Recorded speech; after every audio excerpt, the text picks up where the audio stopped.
বৈষম্য বিরোধী ছাত্র আন্দোলনের সমন্বয়ক হিসাবে বাংলাদেশের সাম্প্রতিক আন্দোলনে বড় ভূমিকা ছিল মোহাম্মদ নাহিদ ইসলামের।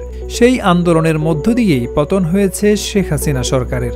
এরপর ডক্টর ইউনূসের নেতৃত্বে দায়িত্ব নেয় অন্তর্বর্তী সরকার, যার ডাক টেলিযোগাযোগ ও তথ্য প্রযুক্তি মন্ত্রণালয় এবং তথ্য ও সম্প্রচার মন্ত্রণালয়ের উপদেষ্টা হয়েছেন নাহিদ ইসলাম।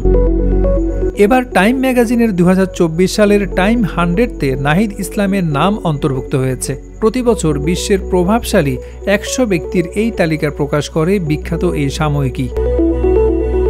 টাইম ম্যাগাজিন নাহিদ সম্পর্কে লিখেছে, আন্দোলনের অনেক নেতার মধ্যে নাহিদ অন্যতম।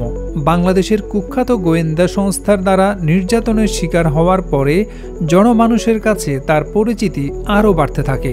নোবেলজয়ী ডক্টর মোহাম্মদ ইউনূসের অন্তর্বর্তী সরকারে জেনজির ২ উপদেষ্টার একজন নাহিদ, অন্যজন হচ্ছেন আসিফ মাহমুদ সজীব ভুঁইয়া।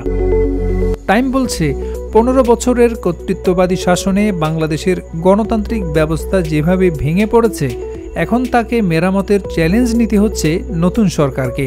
এ বিষয়ে নাহিদের ভাষ্য, আমাদের নতুন প্রজন্মের পালস বুঝতে হবে।